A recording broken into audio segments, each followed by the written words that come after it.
মোচার কোফতা কারি, নিরামিষ মোচার ঘন্ট বা মোচা চিংড়ি, অথবা হতেই পারে মোচার চপ।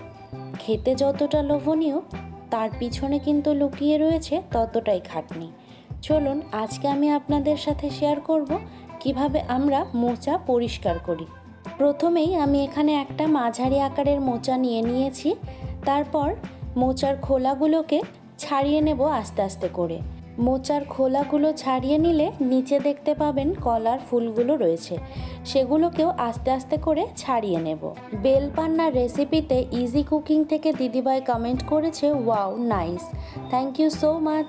বিথিস কুকিং থেকে দিদিভাই কমেন্ট করেছে, দারুণ রেসিপি দিদি, থ্যাংক ইউ সো মাচ। আপনাদের কমেন্টগুলো পড়তে পড়তে এদিকে মোচা থেকে ফুলগুলো আলাদা করে নেওয়া হয়ে গেছে। সব ফুলগুলো ছাড়াতে ছাড়াতে যখন দেখবেন মোচার খোলার কালারটা সাদা হয়ে গেছে, তখন আর ছাড়াতে হবে না, আর বাকি উপরের অংশটা কেটে ফেলে দিতে হবে, যে শক্ত অংশটা রয়েছে সেটা। এবারে হাতের তালুয় কিছুটা পরিমাণ সর্ষের তেল মাখিয়ে নেব, যাতে করে হাতে একটু কষ্ট কম লাগে বা হাতটা কালো একটু কম হয়। তারপর এই মোচার ফুলগুলো একটা একটা করে নেব।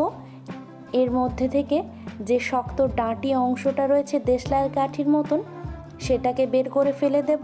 আর একটা সাদা রঙের অংশ আছে, এই যে দেশলাই কাঠিটা টানলেই কিন্তু সাদা অংশটাও বেরিয়ে আসবে।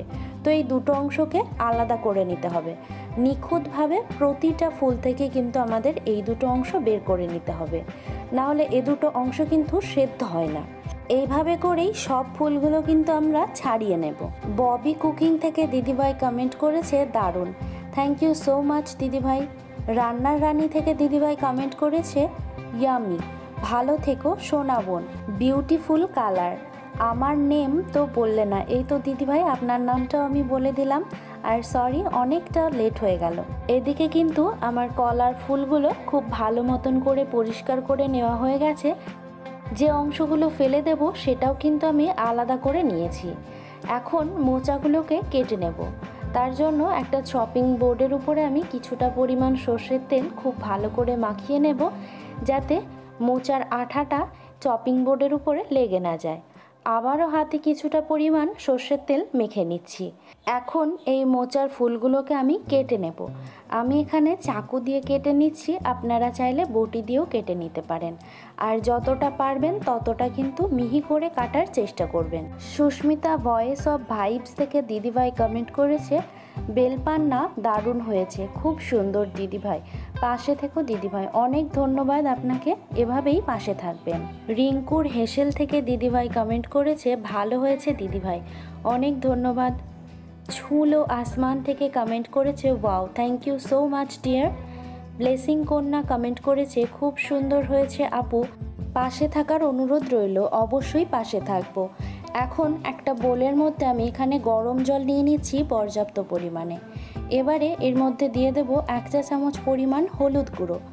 এখন এই হলুদ গুঁড়োটা দিয়ে এই জলের মধ্যেই আমি কেটে রাখা মোচাগুলো দিয়ে দেব। আর সম্পূর্ণ মোচাটাকে আমি এইভাবেই মিহি করে কুচিয়ে নিয়েছি। আবিদা ইসলাম দিদিভাই কমেন্ট করেছে, সো বিউটিফুল, সাবস্ক্রাইব ডান। আমার পাশে থাকবেন তো? কেন থাকবো না দিদিভাই, অবশ্যই থাকবো। তো মোচাটা আমাদের খুব ভালো মতন করে কাটা হয়ে গেছে। এখন মোচাটাকে সেদ্ধ করেও আপনাদেরকে দেখিয়ে দেব। কড়াইয়ের মধ্যে পর্যাপ্ত পরিমাণে জল আমি অ্যাড করে দিলাম। এবার মোচাটাকে একটু কচলে কচলে ধুয়ে নিয়ে জলের মধ্যে মোচাটাকে দিয়ে দিলাম। এবারে এর মধ্যে দিয়ে দেব 1 চা চামচ পরিমাণ হলুদ গুঁড়ো, আর দিয়ে দেব 1 চা চামচ পরিমাণ নুন।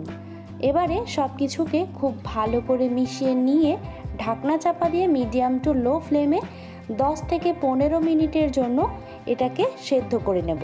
কোল্ড কোকো রেসিপিতে এ যে ঝুমুর থেকে কমেন্ট করেছে, দিদিভাই 140 বন্ধু হলাম, অনেক সুন্দর করে বুঝিয়ে রেসিপিটা শেয়ার করলেন, অনেক ধন্যবাদ দিদিভাই, এভাবেই পাশে থাকবেন।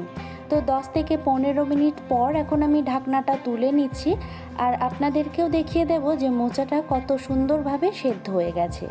বেলপান্না রেসিপিতে মধুমিতাস প্যারাডাইস থেকে দিদিভাই কমেন্ট করেছে, অসাধারণ হয়েছে, অনেক ধন্যবাদ দিদিভাই, এভাবেই পাশে থাকবেন।